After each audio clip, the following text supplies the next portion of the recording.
Hello all, welcome back to our channel. So in this video we will discuss HRM second unit explanation. Okay, so previous video lo manam first unit explanation anedi నేర్చుకున్నాం కాబట్టి today in this video whole second unit concept anedi నేను చెప్తాను. Long, short, case studies, everything we will discuss in this video. All you need to do is just watch the video till end. Don't skip the video. Okay, మీరు skip చేసుకుంటూ చూస్తే అర్థం అయ్యే chances చాలా తక్కువ ఉంటాయి కాబట్టి సో స్కిప్ చేయకుండా చూడండి. So second unit name is HR planning and design. So human resource అంటే ఒక హెచ్ఆర్ ఎలా ప్లాన్ చేసుకోవాలి ఒక కంపెనీ ఒక ఆర్గనైజేషన్లో, హెచ్ఆర్ ప్లానింగ్ అండ్ తన డిజైన్ ఏంటి, వారు చేసే రోల్ అండ్ రెస్పాన్సిబిలిటీలో how they need to design అనేది ఈ చాప్టర్లో క్లియర్ కట్గా మనం నేర్చుకోవడం జరుగుతుంది. సో ఇందులో ఆల్రెడీ ఇంపార్టెంట్ క్వశ్చన్స్ ఏవైతే ఇచ్చానో అందులోకి ఏంటి నేను చెప్తున్నాను. What are the important questions that only I'm explaining. So first important question is explain in detail about the traditional job analysis. Got it? So ఇది నేను సియా మెటీరియల్ యూజ్ చేస్తున్నాను. మీ దగ్గర సియా మెటీరియల్ ఉంటే పేజ్ నెంబర్ 36 ఓపెన్ చేయండి. సియా మెటీరియల్స్ లేని వాళ్ళు స్క్రీన్ని చూసుకుంటూ నేర్చుకోండి. ఓకేనా? ఇక్కడ first important question is traditional job analysis. అంటే ఈ మోడర్న్ టెక్నాలజీ ఇన్వాల్వ్ అవ్వక ముందుకు ట్రెడిషనల్గా జాబ్ని ఎలా అనాలిసిస్ చేస్తాము దాని యొక్క definition. Job analysis is the process of studying and collecting information related to the operations and responsibilities of a specific job. ఇప్పుడు నేను ఒక స్పెసిఫిక్ జాబ్కి నేను ఇంటర్వ్యూ ఇస్తున్నాను అంటే ఆ జాబ్ యొక్క రోల్స్ అండ్ రెస్పాన్సిబిలిటీస్ ఏంది, జాబ్ డిస్క్రిప్షన్ ఏంటనేది మనం చూస్తాం. అవునా? అంటే కంపెనీ గురించి కానీ ఆ జాబ్ గురించి కానీ దాని యొక్క శాలరీ గురించి కానీ ఆ కలెక్టివ్ ఇన్ఫర్మేషన్ని మనం జాబ్ అనాలిసిస్ అంటాము. ఇప్పుడు రేపు నేను ఒక ఇంటర్వ్యూ ఉంది అని అంటే ఆ ఇంటర్వ్యూ దేని గురించి ఉంది, ఏం జాబ్ అంటే దాని గురించి మనం తెలుసుకున్నాకనే కదా ఇంటర్వ్యూ అనేది ప్రిపరేషన్ అనేది స్టార్ట్ చేస్తాము. సో అలాగనే దాన్నే according to the Edwin B Flippo అనేది ఆథర్ అనేది డిఫైన్ చేసినారు. ఓకేనా? సో ఆర్ఎల్స్ ఇంకొక ఈ డెఫినేషన్ అయినా ఈ డెఫినేషన్ అయినా అవుట్ ఆఫ్ 2 definitions ప్రిపేర్ అని 1 definition it will be enough. Okay? So సింపుల్గా చెప్పాలంటే job analysis is the process of studying and collecting information related to a specific job. అంటే ఆ స్పెసిఫిక్ జాబ్ యొక్క రోల్స్ అండ్ రెస్పాన్సిబిలిటీస్ ఏంటి, what are the operation things you need to do అది గురించి తెలిసేదే job analysis. Objectives of traditional job analysis ఏముంటుంది? To simplify the work. ఇప్పుడు నేను మీకు ఒక పని చెప్తున్నా, ఒక ఆర్గనైజేషన్లో మనం ఒక ఇంటర్వ్యూ ఇస్తున్నామంటే ఆ పర్టికులర్ జాబ్కి మనం ఎలిజిబుల్ అయితేనే మనం ఆ పని చేస్తాం. నీకు రాని పనిని నువ్వు చేయగలుగుతావా? చేయలేము. సో ఆ పర్టికులర్ జాబ్ గురించి నీకు తెలిస్తే నీ యొక్క వర్క్ ఏమవుతుంది? సింప్లిఫై అవుతుంది. ఆ పర్టికులర్ రోల్ ఏదో తెలుస్తుంటే నువ్వు దానికి తగ్గట్టుగా ఇంటర్వ్యూ అనేది ప్రిపేర్ అవుతావు. So to simplify the work. Second one ఏంటి? To set performance standards. To set performance standards అంటే ఏంటంటే ఆ పర్టికులర్ జాబ్కి ఎంప్లాయీస్ ఎవరైతే ఉన్నారో ఒక గోల్ని రీచ్ అవుతారో ఒక పర్ఫార్మెన్స్ స్టాండర్డ్స్ అనేది ఉంటాయి. సో దాన్ని బట్టి ఈ జాబ్ అనాలిసిస్ అనేది ఉంటుంది. థర్డ్ వన్ ఏంటి? To support other personal activities. Other personal activities అంటే ట్రైనింగ్ అవ్వచ్చు, ప్రమోషన్ అవ్వచ్చు, రిక్రూట్మెంట్ అవ్వచ్చు, సెలెక్షన్ అవ్వచ్చు, what ever the things we have discussed in the unit number 1 you can apply here. ఓకేనా? So just in fact చెప్పాలి అంటే just మీరు side headings గుర్తుపెట్టుకోండి. సైడ్ హెడింగ్స్ కూడా గుర్తుపెట్టుకోవాల్సిన అవసరం లేదు, because it's an easy thing. ఒక హెచ్ఆర్ ఎలా యూజ్ చేయాలి, హెచ్ఆర్ ఎలా ప్లాన్ చేయాలి, what are the roles and responsibilities he have or she have, దాని గురించి మనం ఓన్గా సైడ్ హెడింగ్స్ పెట్టుకొని కూడా రాయొచ్చు. Components of traditional job analysis ఏంటి అని అంటే job description.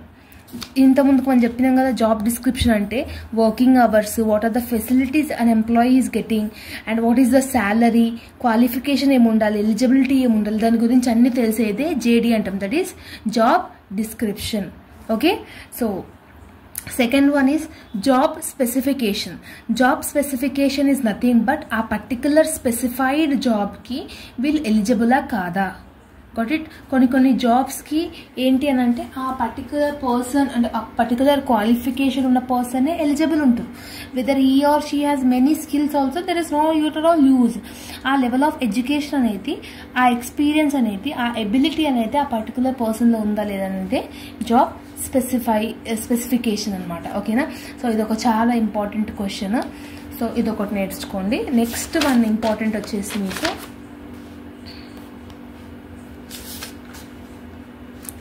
Importance of job analysis కూడా ఇంపార్టెంట్. అంటే ఈ జాబ్ అనాలిసిస్ వల్ల what are the advantages and importance or benefits we are having and what are the disadvantages we are having. First one is employment దొరుకుతుంది అందరికీ, అవునా. Next one organizational audit. Organizational audit is nothing but, audit అంటే ఏంటంటే every year నీ యొక్క purchases, నీ యొక్క sales ఈక్వల్గా ఉన్నాయా లేదా అనేది ఒక ఆడిటర్ అనేది చెక్ చేస్తారు. సో ఇట్లాంటి ఆర్గనైజేషన్ ఆడిట్ ఏదైతే ఉందో అది ఫేర్ అండ్ యూజ్గా ఉంటుంది. Next one is training and development. Training and development ఉంటుంది ఎంప్లాయీస్కి. Next career planning and counselling. Career planning and counselling ఏంటంటే ఆ జాబ్ యొక్క ఫెసిలిటీస్ అనేది, అంటే ఫ్యూచర్లో వాళ్ళకి ఇన్సూరెన్స్ రావడం కానీ, కొన్ని జాబ్స్లలో మనకి ఉంటాయి కదా ఇన్సూరెన్స్ ఫెసిలిటీస్ ఇవ్వడం కానీ, హెల్త్ ఫెసిలిటీ, హెల్త్ కార్డ్ ఇవ్వడం కానీ, ఇట్లాంటివి అని. Next sixth one health and safety.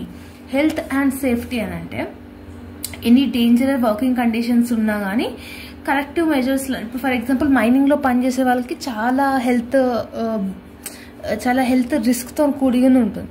So అట్లాంటి వాళ్ళకి what are the benefits we are giving. Next one developing HRIS. HRIS means human resource information system. ఆ ఇన్ఫర్మేషన్ సిస్టమ్ ఏదైతే ఉందో మనకి అది డెవలప్డ్ అయ్యేటట్టుగా ఉంటుంది, ఓకేనా. సో ఇది అడ్వాంటేజెస్. డిసడ్వాంటేజెస్ వచ్చేసి lack of training, lack of choice, lack of scope, lack of time. So దాని యొక్క అంటే ఎక్స్పీరియన్స్డ్ ఉండాలి, టైం ఉండాలి, టైం కన్జ్యూమింగ్ ఉంటుంది. ఇట్లాంటివన్నీ నేర్చుకున్నది అది సరిపోతుంది, ఓకేనా. నెక్స్ట్ ఇంపార్టెంట్ క్వశ్చన్ ఈజ్, మీకు ఎగ్జామ్లో కూడా మీకు తెలియని క్వశ్చన్ వచ్చినా కూడా దాన్ని జనరలైజ్డ్గా క్వశ్చన్ని అర్థం చేసుకొని మీరు రాయడానికి ట్రై చేయండి. ఇదే బుక్లో ఉన్నట్టే రాయాలని లేదు. ఇప్పుడు నేను కూడా బుక్లో ఉన్నట్టు చెప్తున్నాను కాబట్టి ఇదే రాయాలని రూల్ లేదు. You can write it by your own. Nobody will say it as a wrong. Because మనం ఇంకా పీజీకి వచ్చినాం, అంటే పోస్ట్ గ్రాడ్యుయేషన్కి వచ్చినాం. ఇంకా బుక్లో ఉన్న చదివితే డిగ్రీ స్టూడెంట్స్కి, ఇంటర్ స్టూడెంట్స్కి అండ్ పీజీ స్టూడెంట్స్కి డిఫరెన్స్ ఏముంటుంది. సో అందుకనే మనం ఏదైతే నేర్చుకుంటున్నామో టాపిక్ని మీరు అండర్స్టాండ్ చేసుకోండి. Whatever the answers we are writing in the final booklet should be by our own. Okay, and next important question is narrate the various methods of performance appraisal. Performance appraisals అంటే ఏంటంటే ఒక employee చేసే పనిని మనం appraise చేయడం, అంటే praise చేయడం. అది ఎట్లా ఉండాలి, what are the different methods we are having అంటే అది మొత్తం 3 టైప్స్ అప్రోచెస్గా డివైడ్ అయ్యింది. ఒకటేమో absolute standard approach, second one relative standard approach, third one outcome approach, ఓకేనా. ఈ ఫ్లో చార్ట్ ఒక్కటి గుర్తుపెట్టుకుంటే సరిపోతుంది, అంటే ఈ పాయింట్స్ ఇవన్నీ గుర్తుపెట్టుకుంటే సరిపోతుంది. అబ్సల్యూట్ స్టాండర్డ్ అప్రోచ్ అంటే ఏంటంటే ఇక్కడ చూడండి, based on the absolute standard performance of the employees is appraised. Appraise అంటే మెచ్చుకోవడం. In this employees are compared to a standard and their evaluation is done irrespective of their another employee. In other absolute approach job traits behaviour of employees evaluated. So ఈ అప్రోచ్లలో different types of appraisals ఉంటాయి. అందులో first one వచ్చేసి మనకి critical incident appraisal ఉంటుంది. Critical incident appraisal ఏంటంటే the advantage of this method focus on the behaviour and judge performance rather than personality. అంటే ఒక ఎంప్లాయీ ఎలా ఉన్నాడో మనకు సంబంధం లేదు, ఆ పర్సన్ పర్టికులర్ పనిని మనం కరెక్ట్గా చేసినా లేదా అనే దాంతో మనం అప్రైజ్ చేసేదే క్రిటికల్ ఇన్సిడెంట్ అప్రైజల్ అంటాం. Whether is a junior employee or senior employee, ఆ పర్టికులర్ దానికి సొల్యూషన్ తెచ్చేదాన్ని అప్రైజ్ చేసినప్పుడు దాన్ని మనం క్రిటికల్ ఇన్సిడెంట్ అప్రైజల్ అంటాం. సెకండ్ వన్ వచ్చేసి మీకు checklist appraisal. Checklist appraisal is nothing but just yes or no. Okay, yes or no అంటే ఏంటంటే హెచ్ఆర్ కొన్ని క్వశ్చన్స్ ఇస్తాడు, దానికి మనం ఎస్ ఆర్ నో, మీకు ఈ జాబ్ నచ్చిందా లేదా, నచ్చిందంటే ఎస్, నచ్చకపోతే no, any of any explanation అనమాట. Next one forced choice appraisal. Forced choice appraisal అంటే ఏంటంటే ఇక్కడ మీకు తెలుస్తుంది, ఫోర్స్డ్ చాయిస్ అప్రైజల్ అంటే main advantage of the appraisal ఏంటంటే it eliminates and reduce the bias, ఓకేనా. సో ఈ పర్టికులర్ అప్రైజల్లో ఏమవుతుంది అంటే బయాస్డ్గా ఏముండదు. ఇప్పుడు ఒక ఎంప్లాయీ, ఏ అనే ఎంప్లాయీ 100% వర్క్ చేసినాడు, బి అనే ఎంప్లాయీ 90% వర్క్ చేసినాడు. సో బి అనే పర్సన్కి మనం ఎక్కువ ప్రయారిటీ ఇస్తే బయాస్డ్ అయినట్టు. అదే ఫోర్స్ చాయిస్ అప్రైజర్లో ఏమవుతుందనంటే అది ఎలిమినేట్ అవుతుంది, ఎలిమినేట్ అయిపోయి ఈక్వాలిటీ అనేది వస్తుంది. ఓకేనా. Next one graphic rating scale. Graphic rating scale is nothing but ఒక పర్టికులర్ ఎంప్లాయీస్ వాళ్ళు ఎంత అయితే వర్క్ చేస్తారో గ్రాఫ్ త్రూగా మనకి మెన్షన్ చేసేదే గ్రాఫిక్ రేటింగ్ స్కేల్ అనమాట. ఈ ఫిఫ్త్ వన్ వచ్చేసి behaviourally anchored rating scale. Behaviour అంటే ఒక పర్టికులర్ ఎంప్లాయీ యొక్క బిహేవియర్ ఆర్గనైజేషన్లో ఎలా ఉంది దాన్ని బట్టి పర్ఫార్మెన్స్ అప్రైజల్ చేసే దాన్ని. ఇప్పుడు ఫర్ ఎగ్జాంపుల్ ఇప్పుడు ఏ అనే పర్సన్ ఉన్నాడు, డైలీ ఆఫీస్కి వస్తాడు, డైలీ తనకి ఎంతైతే వర్క్ అలాట్ చేసినామో అది అలాట్ చేసుకుంటాడు, టైంకి వెళ్ళిపోతాడు. బి అనే పర్సన్ ఉన్నాడు, డైలీ ఆఫీస్కి లేట్ వస్తాడు, ఇచ్చిన వర్క్ని కరెక్ట్గా చేయడు, ఇష్టం వచ్చినప్పుడు వెళ్ళిపోతాడు. సో వీళ్ళిద్దరు ఇట్లా బిహేవియర్ ఎవరిది బాగుంది, ఏది బాగుంది, సో ఏని అప్రైజ్ చేయడం మొదలు పెడతారు. So this type of behaviour anchor rating scale అంటాం. అంటే బిహేవియర్ని బట్టి తన యొక్క పర్ఫార్మెన్స్ని అప్రైజల్ చేసేదాన్ని బిహేవియర్ యాంకర్ రేటింగ్ స్కేల్ అని అంటారు. Got it. సో ఇన్ని కాలం నేర్చుకోవాల్సిన అవసరం లేదు, మీకు అంత టైం కూడా ఉండదు రాసేంత. సో 3 కేటగిరీస్లో 2 మొత్తం 6 అన్న 7 అన్న నేర్చుకుంటే సరిపోతుంది. 7 పాయింట్స్. సో ఇందులో 2, ఇందులో 2, ఇందులో 2 అట్లా నేర్చుకుంటే సరిపోతుంది, మీ ఇష్టం. It depends purely on your intentions. Okay. Next relative standard అప్రోచ్లో మీకు గ్రూప్ ఆర్డర్ ర్యాంకింగ్ ఉంటుంది. Group order ranking is nothing but ఇందులో ఒక ఆర్గనైజేషన్స్లో ఎన్ని గ్రూప్స్ అయితే ఉన్నాయో ఆ పర్టికులర్ గ్రూప్స్లలో ఏ గ్రూప్ అయితే మంచిగా చేసినారో ఆ గ్రూప్ని, ఆ టీంని మొత్తంని ఎంకరేజ్ చేయడం, ఆ టీంని మొత్తం అప్రైజల్ చేయడంని గ్రూప్ ఆర్డర్ ర్యాంకింగ్ అంటాం. సో ఈ పర్టికులర్ దానికి ఏమంటారు డ్రాబ్యాక్ ఏంటి అని అంటే, లిమిటేషన్ ఏంటంటే, డిసడ్వాంటేజెస్ ఏంటి అని అంటే it is not suitable when number of employees are less. ఒక ఆర్గనైజేషన్లో ఎంప్లాయీస్ చాలా తక్కువ ఉన్నప్పుడు ఈ మెథడ్ని మనం యూజ్ చేయలేము, అదొక major disadvantage of this. Second one వచ్చేసి ఇండివిజువల్ ర్యాంకింగ్. అంటే ఒక ఎంప్లాయీ పర్టికులర్గా ఎంత వర్క్ చేసినారు ఇండివిజువల్గా, దాన్ని బట్టి పర్ఫార్మెన్స్ అప్రైజల్ ఇవ్వడం కానీ. Next paid compassion. Paid compassion అంటే 2 మెంబర్స్ కానీ 3 మెంబర్స్ కానీ ఇట్లా పెయిడ్ ఉండి ఒక పనిని చేసినప్పుడు దాన్ని పెయిడ్ కంపారిజన్ అంటాం. ఇది సెకండ్ వన్. థర్డ్ దాంట్లో వచ్చేసరికి మీకు MBO ఉంటుంది, మేనేజ్మెంట్ బై ఆబ్జెక్టివ్స్. ఇది మీరు డిగ్రీలో ఆల్రెడీ నేర్చుకొని ఉంటారు. ఇది ఏం చేస్తుంది అంటే మేనేజర్స్ ఆఫ్ అన్ ఆర్గనైజేషన్స్ ఎవరైతే ఉంటారో మేనేజర్స్ వాళ్ళు జాయింట్లీ ఒక కామన్ గోల్స్ని ఐడెంటిఫై చేసి మేజర్ రెస్పాన్సిబిలిటీ ఏదైతే ఉంటుందో దాన్ని ప్రోగ్రామ్ని అసాసినేట్ చేయడానికి మాత్రమే వీళ్ళు యూజ్ అవుతారు. అంటే వీళ్ళొక గోల్ సెట్టింగ్ చేస్తారు, పర్ఫార్మెన్స్ ఎలా ఉండాలో డిసైడ్ చేస్తారు. సో ఇట్లాంటివన్నీ చేసేటాన్ని MBO అంటే management by objectives. Got it. ఇది ఒకటి ఇంపార్టెంట్ క్వశ్చన్. సో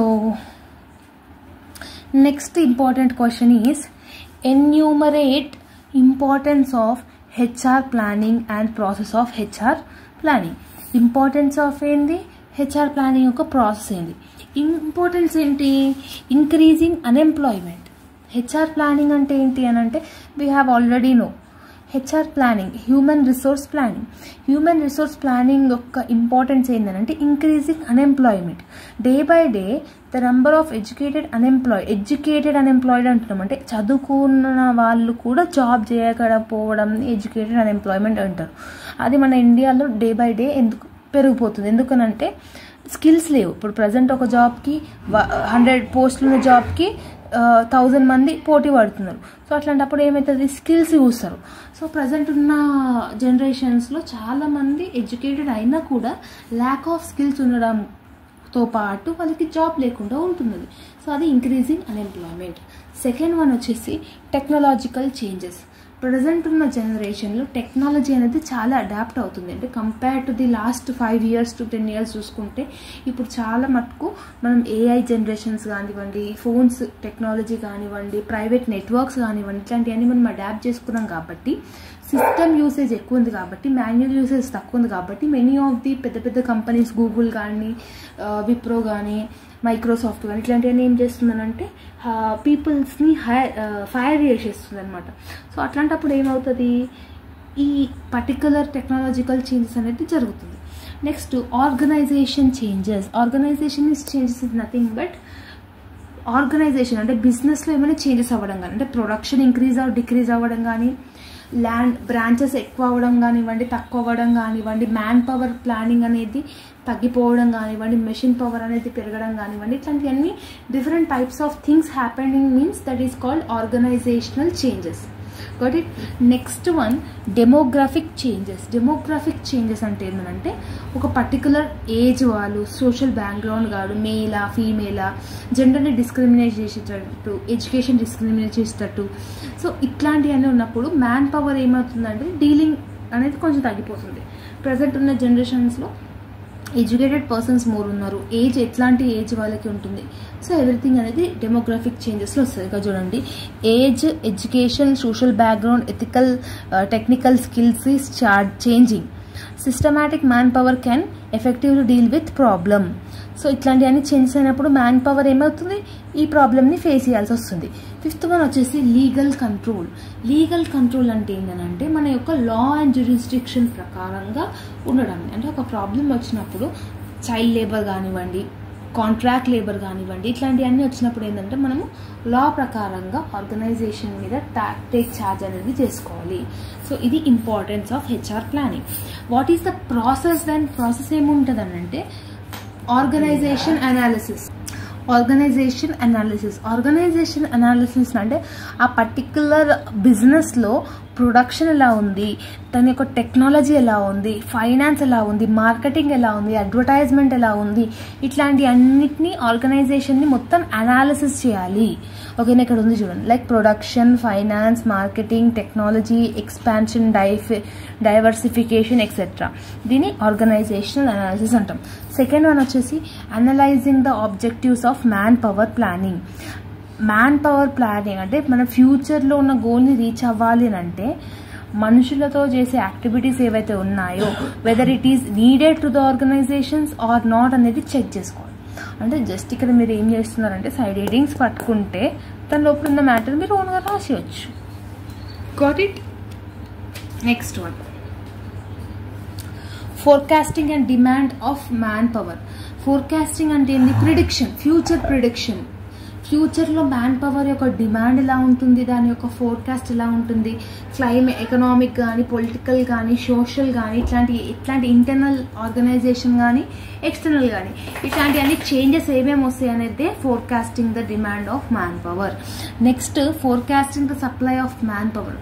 డిమాండ్ ఎంత ఉంది, దానికి మనం సప్లై ఎంత చేస్తాం. ఫ్యూచర్లో పాపులేషన్ చాలా పెరుగుతుంది, కానీ ఆ పాపులేషన్కి తగ్గట్టుగా ఫుడ్ కానీ, షెల్టర్ కానీ, whatever the extra products we are having, we are using, that we are able to supply or not అనేది కూడా తెలుసుకోవాలి. Matching the demand and supply. Demand 100 ఉన్నప్పుడు మినిమం సప్లై కూడా 100 ఉండాలి. డిమాండ్ 1000 ఉంది, సప్లై 90 ఉంటే ఏమి, demand is not equal to supply. ఎక్కువ ప్రోడక్ట్స్ తీసుకోవాలనుకుంటున్నారు కదా, మన దాంట్లో స్టాక్ లేదు.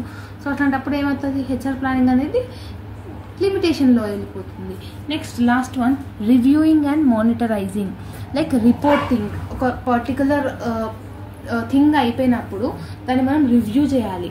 దాని యొక్క స్టాండర్డ్ రివీల్స్ ఏమేమి ఉన్నాయి, దాని యొక్క యాక్షన్స్ ఎలా ఉంది, ఆర్గనైజేషన్లో ఎలా కంట్రోల్ అవుతుంది, దాని యొక్క ఇంపాక్ట్ ఎలా ఉంది అనేది మనం చూసుకోవాలి. ఇది process of HRP. HRP is nothing but human resource planning. So ఈ లాంగ్ క్వశ్చన్స్ నేర్చుకుంటే సరిపోతుంది. మీకు కావాలి అని అంటే మోస్ట్లీ మీరు ఇది కూడా నేర్చుకోవచ్చు, సెలెక్షన్, ప్రాసెస్ ఆఫ్ సెలెక్షన్. ఈ క్వశ్చన్ నేను ఇంపార్టెంట్ క్వశ్చన్స్ దాంట్లో ఇచ్చినాను. సెలెక్షన్ అంటే ఏంటి, ఒక ఎంప్లాయ్మెంట్కి, ఒక పర్టికులర్ జాబ్కి ఆ క్యాండిడేట్ ఎంప్లాయీ ఎవరైతే ఉన్నారో వెదర్ హీజ్ ఫుల్ఫిల్ చేస్తారా లేదా అనేది దాన్ని సెలెక్షన్ అంటారు. So selection is the process by which candidates for employment are divided, those who will be offered employment and those who will not. ఇప్పుడు ఈ ఒక పర్టికులర్ జాబ్ ఉంది, ఈ జాబ్కి 100 మంది ఉన్నారు. ఆ 100 మందిలో ఎవరికైతే 50% ఎవరికైతే ఎక్కువ నాలెడ్జ్ ఉందో పర్టికులర్ జాబ్ మీద వాళ్ళకి వస్తుంది. సో ఎవరికి ఇవ్వచ్చు, ఎవరికి ఇవ్వద్దు అనే ఒక సెలెక్షన్ చేసేదాన్ని సెలెక్షన్ ప్రాసెస్ అంటాం. ఇందులో ఏమేమి ఉంటాయి పాయింట్స్ అంటే బ్రీఫ్గా చెప్పేసి చూడండి. Preliminary interview. ఇప్పుడు మనం ఏదైనా జాబ్కి ఇంటర్వ్యూస్కి వెళ్తున్నప్పుడు ఫస్ట్ వాళ్ళు ఏం చేస్తారు, సెల్ఫ్ ఇంట్రొడక్షన్ అడుగుతాడు. ప్రిలిమినరీ ఇంటర్వ్యూ తీసుకుంటారు, నీ యొక్క స్పీకింగ్ స్కిల్స్ ఎలా ఉంటాయని చూసుకుంటారు. సెకండ్ వన్ ఏం చేస్తారు, అప్లికేషన్ ఫామ్స్ ఏంటి, whether you have submitted you have application form or not, నీ యొక్క ఎక్స్పీరియన్స్ ఏముంది, నీ యొక్క ప్రీవియస్ శాలరీ ఏముంది, నీ యొక్క ఇన్ఫర్మేషన్ ఏముందో చూస్తారు, నీ రెజ్యూమ్ చూస్తారు. నీ పర్టికులర్ ఇప్పుడు ఎట్లాంటి ఎంఎన్సీ కంపెనీస్లో మీరు ఇంటర్వ్యూ ఇచ్చినా ఫస్ట్ వాడు నీకు నీ సెల్ఫ్ ఇంట్రడక్షన్ కానివ్వండి, దాని టాపిక్ గురించి మాట్లాడినాక నీ రెజ్యూమ్ చూస్తారు, దాన్ని అప్లికేషన్ ఫామ్ అంటాం. Third one check for reference, మీ యొక్క పర్టికులర్ జాబ్కి ఎవరితోనూ రిఫరెన్స్ త్రూ వచ్చిన వాళ్ళు లేదని చూస్తారు. ఫోర్త్ వన్ సైకలాజికల్ టెస్ట్ అంటే ఒక సిచ్యువేషన్ ఇచ్చి ఇట్లాంటి సిచ్యువేషన్ వచ్చినప్పుడు నువ్వు ఎలా హ్యాండిల్ చేస్తావు అనే ఒక క్వశ్చనర్స్ని ఎంప్లాయీస్కి అడగడం జరుగుతుంది. ఓకేనా. ఫిఫ్త్ వన్ వచ్చేసి ఎంప్లాయ్మెంట్ ఇంటర్వ్యూస్ అంటే like third stage of interviews, అంటే మేనేజర్స్ వచ్చి ఇంటర్వ్యూ చేయడం కానివ్వండి, ఇట్లాంటివన్నీ జరుగుతాయి. Next sixth one approval of supervisor, అంతా అయిపోయింది, ఎవ్రీథింగ్ హ్యాస్ డన్, బట్ దాన్ని అప్రూవ్ చేయడానికి హెచ్ఆర్ మేనేజర్ అయినా CEO అయినా ఎవరో ఒకళ్ళు ఉంటారు కదా, వాళ్ళు మనం అప్రూవ్ చేస్తాం. Seventh one is physical examination, running కానీ ఐ చెకప్ కానీ, ఇప్పుడు మోస్ట్లీ మనం ఏం చేస్తాం పోలీస్ దానికి TS గవర్నమెంట్ కానీ ఇట్లాంటి పోలీస్ జాబ్స్ ట్రై చేసినప్పుడు ఏమంటే ఫిజికల్ యాక్టివిటీస్ కూడా చెక్ చేస్తాం. Next and the last one is induction or orientation is nothing but ఆ పర్టికులర్ జాబ్ యొక్క ప్రొఫైల్ని నీకు ఎక్స్ప్లెయిన్ చేయడం కానీ, అంటే ఆర్గనైజేషన్ యొక్క బెనిఫిట్స్ ఏమేమి ఉన్నాయి కానీ చెప్తారు. సో ఇది నేర్చుకుంటే సెకండ్ యూనిట్ కానీ more than enough. And coming back to the case studies నేను లాస్ట్ వీడియోలో చెప్పినట్టే వాడు ఏదైతే పారాగ్రాఫ్ ఇస్తాడో ఆ పారాగ్రాఫ్ని బట్టి మనం క్వశ్చన్స్ చూసుకోవాలి. ఫర్ ఎగ్జాంపుల్ ఇక్కడ చూడండి, మీరు పారాగ్రాఫ్ ఇచ్చిండు, ఆ పారాగ్రాఫ్ మొత్తం చదివినాక కొన్ని క్వశ్చన్స్ ఇచ్చిండు, ఆ క్వశ్చన్స్కి నువ్వేమనుకుంటున్నావు అనేది ఆన్సర్ చేయాలి. సో ఇదే పర్టికులర్ కేస్ స్టడీ వస్తుందా అంటే కాన్పల్లి. ఇప్పుడు మనం ఇంగ్లీష్లో ఆల్రెడీ మనం నేర్చుకొని ఉంటాం కాంప్రహెన్సివ్ ప్యాసేజెస్ ఎలా అటెంప్ట్ చేయాలి, సేమ్ అది కూడా ఇది. సో కేస్ స్టడీస్ అనేది ప్యూర్లీ ఆప్షనల్ అనమాట. ప్యూర్లీ అంటే మీ ఓన్ చేతిలో ఉన్న 10 మార్క్స్ అది. సో దాన్ని ఎక్స్ప్లెయిన్ చేయడం కానివ్వండి ఇట్లాంటి ఏం అయితే జరగవు. సో 2 మార్క్స్ మోస్ట్లీ మీకు రిపీట్ అయి ఉంటుంది. జాబ్ అనాలిసిస్ ఆల్రెడీ మనం నేర్చుకున్నాము, జాబ్ డిజైన్ కూడా మనకు తెలుసు, అంటే ఒక పర్టికులర్ జాబ్కి టర్మ్స్ అండ్ కండిషన్స్ ఏముంటాయి, రూల్స్ అండ్ రెస్పాన్సిబిలిటీస్ ఏముంటాయి అనేది చేసేది job design. Next one job evaluation or అంటే ఏంటి అంటే compare the demands which normal performance of a particular job make a normal workers without taking into account of the individual. Job evaluation అంటే ఏంటంటే 2 jobs నీకు offer ఇస్తున్నప్పుడు అనుకోండి, మీరు ఏ జాబ్ని సెలెక్ట్ చేసుకోరు, వాట్ జాబ్ని మీరు ఇవాల్యుయేట్ చేస్తారు అనేది important. Next important is HR planning we have already discuss that much. అంటే మ్యాన్ పవర్ ఎలా ఉండాలి ఒక ఆర్గనైజేషన్లో, ఒక హెచ్ఆర్ ఎలా దాన్ని ఎఫిలియేట్ చేయాలనేది ఇది నేర్చుకుంటాం. సో ఈ క్వశ్చన్స్ లాంగ్, ఈ క్వశ్చన్స్ షార్ట్, కేస్ స్టడీస్ ఇలా నేర్చుకుంటే మాత్రం సెకండ్ యూనిట్ నుంచి ఇవి ఎనఫ్. ఓకేనా. So this is all about the video. I hope that you have got clarity about this second unit. If you are having any further doubts you can comment down in the comment section and let me know in the comment section మీరు ఫుల్గా వీడియోని చూసారా లేదా, and ఒకవేళ చూస్తే explanation video ఎలా ఉందో అనేది కూడా కమెంట్ సెక్షన్లో కమెంట్ చేయండి డెఫినెట్గా. ఓకేనా. So all the very best for your examination as well as the preparation. See all the next video. Bye everyone.